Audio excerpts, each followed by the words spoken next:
Ever wondered how you can start investing with just $100? Well, it's not as daunting as it may seem. Investing is a journey that can begin with a modest sum of money.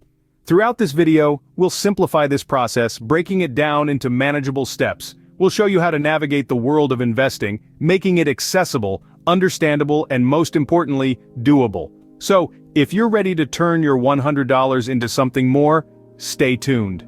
To start investing, you need to understand the basics. Let's begin with the question, what is investing? In its simplest form, investing is the act of allocating resources, often money, in the expectation of generating an income or profit. It's like planting a seed today, nurturing it, and then reaping the fruits of your labor in the future. But why is investing important? Well, just stashing your money under the mattress won't get you very far. Inflation, the rising cost of goods and services over time, can erode the purchasing power of your money. So investing can help you preserve and grow your wealth. Now let's talk about risk and reward. They are two sides of the same coin in investing. High-risk investments have the potential for high returns, but they can also lead to significant losses. On the other hand, low-risk investments may offer more stability, but the returns might not be as high. It's all about finding a balance that suits your risk tolerance. So how does time factor into all of this? The magic of compounding, it's the process where your investment earnings generate even more earnings. Over a long period, a small amount of money can grow into a substantial sum. This is why starting early is vital. Even if you can only invest a little, it's better to start sooner rather than later. Before we move on, remember one thing. Investing is not a get-rich-quick scheme. It requires patience, discipline, and a well-thought-out strategy. It's about building wealth gradually and steadily. Now that you know the basics, it's time to get into the actual process of investing. The first step to investing is deciding what to invest in. Let's dive into the world of investment options, each with its unique characteristics, risks, and rewards. First up, we have stocks or shares in a company. When you buy a stock, you're essentially buying a piece of that company. If the company does well, you stand to make a profit. However, if the company underperforms, you could lose your investment. Stocks can be volatile, but they also present opportunities for high returns. Next, we have bonds. When you buy a bond, you're essentially lending money to a corporation or government entity. In return, they agree to pay you back with interest over a specific period. Bonds are generally considered safer than stocks, but the returns are often lower. Then there are mutual funds. These are investment programs that pool money from many investors to buy a diversified portfolio of stocks, bonds, or other assets. They're managed by professional fund managers, which can be a good option if you're not confident in choosing individual investments.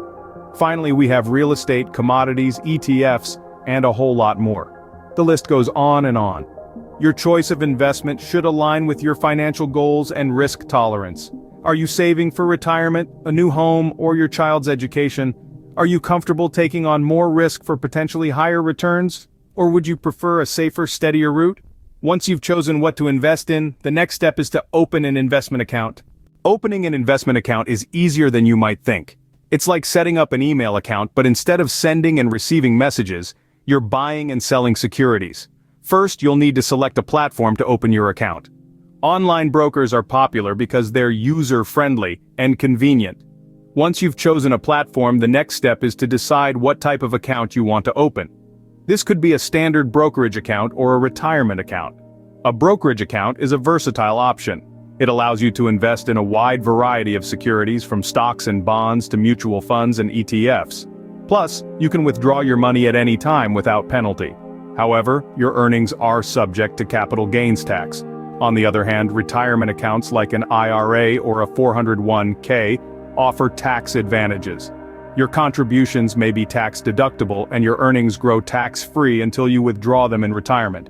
But be aware, if you withdraw funds before retirement age, you may face penalties. Once you've decided on the type of account, you'll need to provide some personal information, such as your social security number and employment details. Then you'll be asked to fund your account. This could be as little as $100 to start. And voila, you've opened your investment account. It's your first step in the world of investing. With your account set up, you're ready to make your first investment. Now comes the exciting part, making your first investment. Imagine that you've set your sights on a particular stock, bond, or mutual fund. You've researched, you've pondered, and now you're ready to dive in.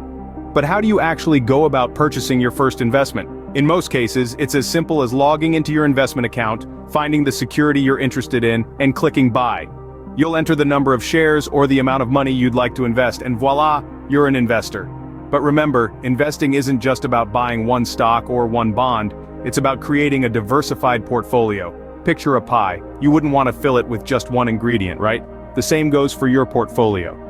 By spreading your investments across different types of securities, you can potentially reduce your risk and increase your chances of success. Now you may be thinking, I've made my investment, now I can just sit back and relax. But hold on, there's one more vital step: regularly reviewing your investments. This doesn't mean obsessing over daily fluctuations, but rather, periodically checking in to ensure your investments are on track to meet your goals. Congratulations, you've made your first investment, but your journey doesn't end here. Just like any great adventure, investing is a continuous journey of learning, growing, and adapting. So buckle up and enjoy the ride. Investing is not a one-time event, but a journey. This journey is marked by regular investments, patience, and an insatiable thirst for knowledge.